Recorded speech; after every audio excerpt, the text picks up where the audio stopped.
Assalamualaikum warahmatullahi wabarakatuh. Teman-teman, selamat belajar kembali pada mata kuliah pengantar analisis data kategori. Kali ini kita akan membahas tuntas topik mengenai regresi logistik berganda, di mana video pembahasan akan dibagi menjadi 3 bagian. Kali ini kita bahas part 1 mengenai variabel dummy yang diterapkan pada peubah penjelas yang berskala ordinal. Bagaimana pembahasannya? Langsung saja kita simak bersama.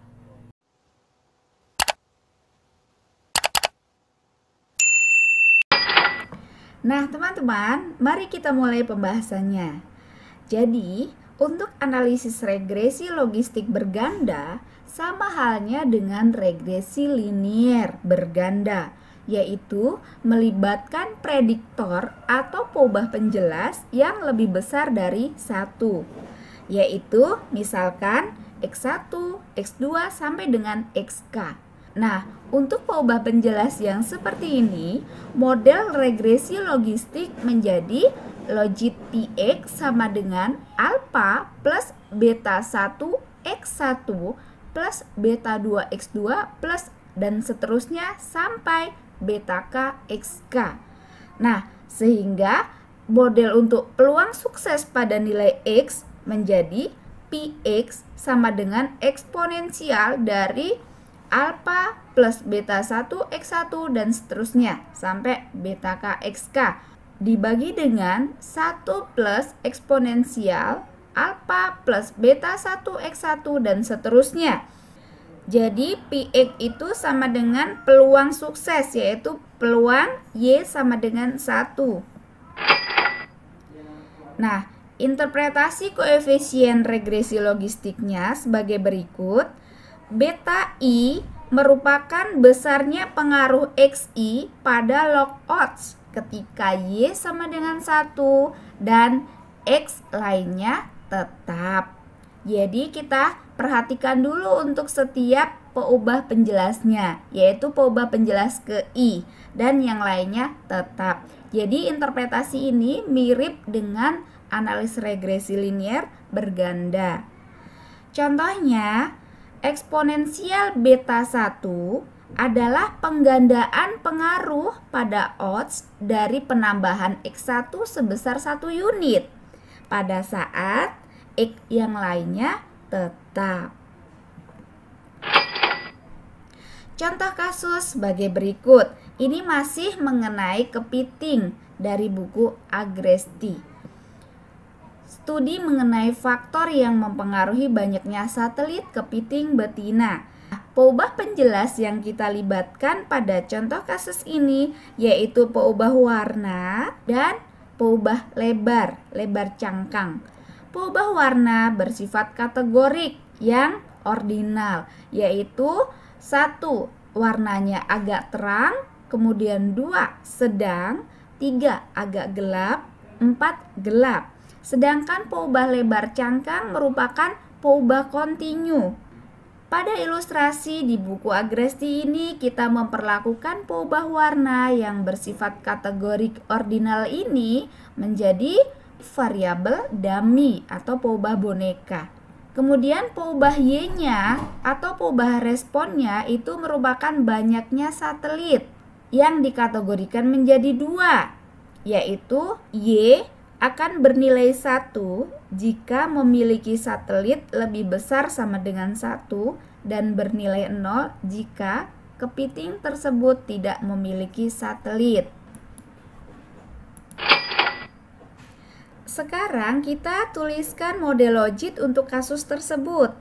Di sini kita menggunakan variabel dummy, yaitu logit Px sama dengan alpha plus beta 1 C1 plus beta 2 C2 plus beta 3 C3 plus beta 4 X, ya, dimana X adalah peubah lebar cangkang, C1, C2, C3 ini merupakan variabel dummy-nya, di mana nilai C1 itu adalah 1 untuk warna agak terang, 0 selainnya. C2 itu bernilai 1 untuk warna sedang dan 0 selainnya. C3 itu 1 untuk warna agak gelap dan 0 selainnya. Jadi teman-teman perhatikan bahwa jika kita punya 4 kategori dari suatu peubah, maka variabel dummy-nya ada 3. Gitu. Jadi variabel itu banyaknya peubah min 1. Kalau kita punya 3 kategori, maka variabel dummy-nya ada 2. Jika dianalisis, hasilnya sebagai berikut. Ini parameternya, ini untuk intercept, kemudian ini C1, C2, C3, dan ini untuk lebar ya. Ini dugaan masing-masing parameternya.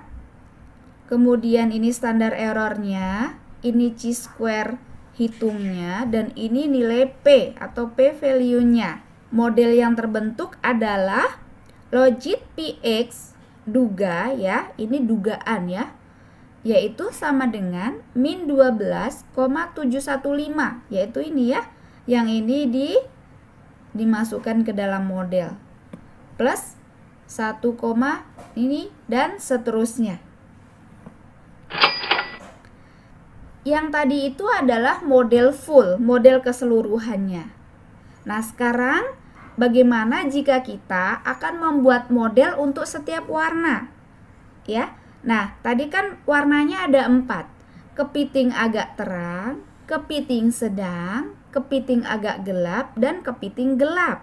Jadi, keuntungan pada variabel dummy ini, kita bisa membuat model untuk setiap kategori peubah. Nah, di sini kita akan membuat model untuk setiap kategori peubah warna. Untuk model kepiting agak terang, yaitu logit PX duga, itu sama dengan min 11,3852 plus 0,4680 dikali dengan X. Ini dengan asumsi model yang tanpa interaksi. Kenapa bisa seperti ini? Nah, teman-teman perhatikan untuk model setiap kategori warna ini selalu saja koefisien X-nya sama. Ya. Nah, kalau kita perhatikan ke sini, koefisien X-nya itu masih sama dengan model yang full-nya. Oke. Nah, kenapa demikian? Ya karena ini tidak akan dipengaruhi oleh apa-apa. Nilainya tetap X seperti itu. Sedangkan untuk yang C1, C2, C3 nilainya dimasukkan berdasarkan kriteria ini. C1 bernilai 1 untuk warna agak terang dan 0 selainnya. Seperti itu. Jadi kalau ingin membuat model untuk kepiting yang warnanya agak terang, masukkan C1 ke dalam model ini 1 nilainya. Ya. 0 selainnya gitu. Kemudian kita hitung ya, setelah C1-nya dimasukkan 1, maka beta 1-nya tadi sebesar yang diperoleh dari hasil output analisis. Nah, ini sehingga kalau ditotalkan hasilnya menjadi seperti ini ya. Oke, nanti teman-teman bisa mempraktekkan perhitungan lebih rincinya. Kemudian untuk kepiting sedang modelnya menjadi seperti ini. Kepiting sedang itu adalah C2. Sehingga masukkan C2 ini 1, 0 yang lainnya ya. Sehingga hasilnya diperoleh seperti ini. Dan seterusnya. Sehingga ini adalah model untuk masing-masing kategori warna. Jadi, apa interpretasi dari model ini? Nah, jadi baik untuk kepiting agak terang, kepiting sedang, atau kepiting agak gelap dan juga kepiting gelap, maka interpretasinya setiap kenaikan lebar cangkang sebesar 1 cm akan memberikan pengaruh sebesar eksponensial beta, yaitu eksponensial 0,4680 ini. Jadi akan memberikan pengaruh pada odds sebesar 1,6 kali ketika Y sama dengan 1 ya, ketika sukses. Nah, sekarang bagaimana penduga peluang untuk masing-masing kategori warna kepiting? Kita misalkan mengambil lebar cangkang sebesar 26,3. Misalkan, untuk kepiting agak terang, kita masukkan nilai X-nya ini ke model kepiting agak terang. Jadi 26,3 ini kita masukkan ke model ini. Jadi min 11,3852 ditambah 0,4680 dikali 26,3 ya. Hasilnya menjadi 0,9232.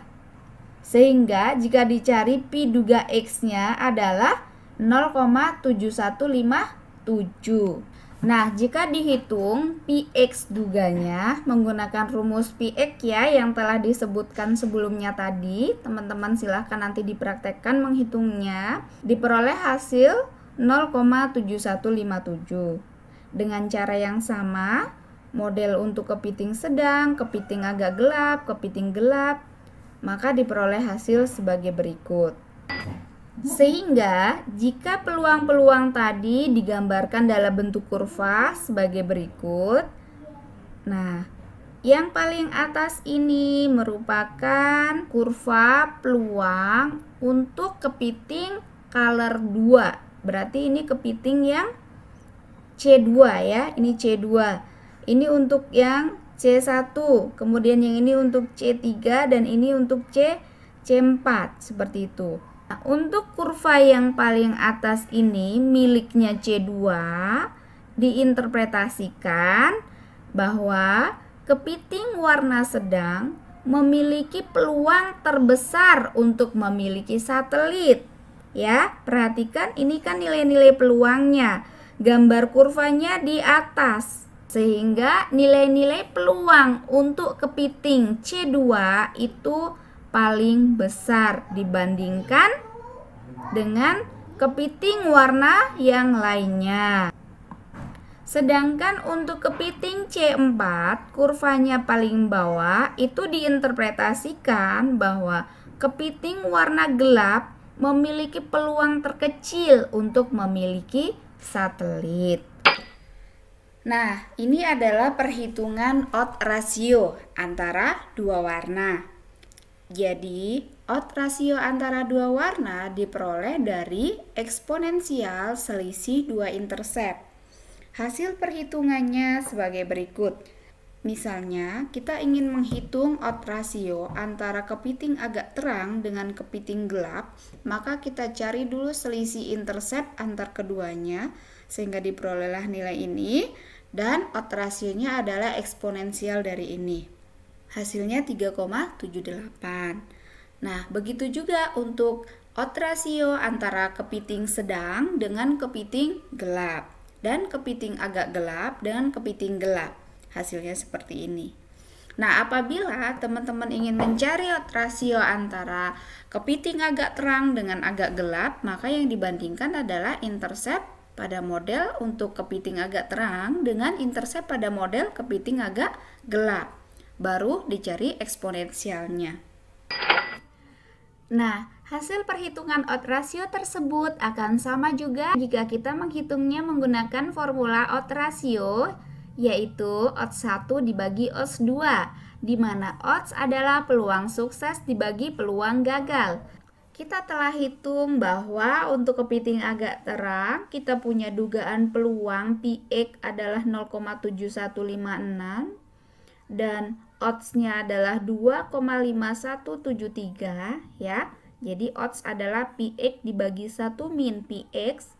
Jadi kita masukkan saja ke formula ini, diperoleh odds-nya 2,5173 dan seterusnya untuk kepiting sedang, agak gelap dan gelap.